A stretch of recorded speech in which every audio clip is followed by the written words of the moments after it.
महाराष्ट्र राज्याचे सहकार व पणन मंत्री तथा सातारा जिल्ह्याचे पालकमंत्री माननीय श्री बाळासाहेब पाटील साहेब यांच्या वाढदिवसानिमित्त वडगाव उमरज येथे ॲडव्होकेट विनायकराव पाटील बापू जनसेवा संघटना व Sai medical foundation and charitable trust Umraj यांच्या संयुक्त विद्यमाने गरजूंना संसार उपयोगी साहित्याचे वाटप करण्यात आले व साहेबांच्या वाढदिवसाचा केक कापणे हा कार्यक्रम वडगाव विकास सेवा सोसायटीमध्ये आयोजित केला होता।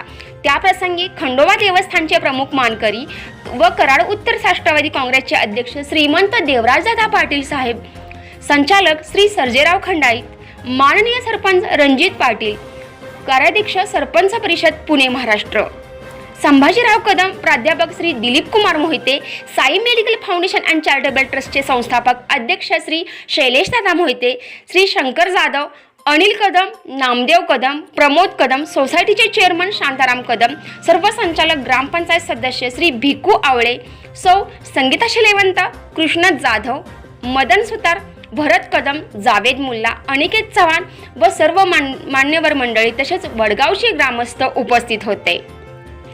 सूत्रसंचालन कृष्ण जाधव यांनी केले तर प्रास्ताविकमध्ये रणजित पाटील यांनी सांगितले की पालकमंत्र्यांनी वडगाव गावामध्ये कोट्यवधी रुपयांची विकास कामे साकार केली आहेत।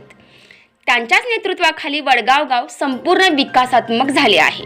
देवराजदादा पाटील व प्राध्यापक दिलीप कुमार मोहिते यांनी मनोगत व्यक्त केले। आभार मदन सुतार यांनी मानले। यावेळी वडगाव उमरजचे ग्रामस्थ व Sai medical foundation and charitable trust उमरजचे पदाधिकारी व जनसेवा संघटनेचे पदाधिकारी उपस्थित होते। विशेष प्रतिनिधी विराट कदमसह पंचनामा न्यूज संतोषी जगदाळे।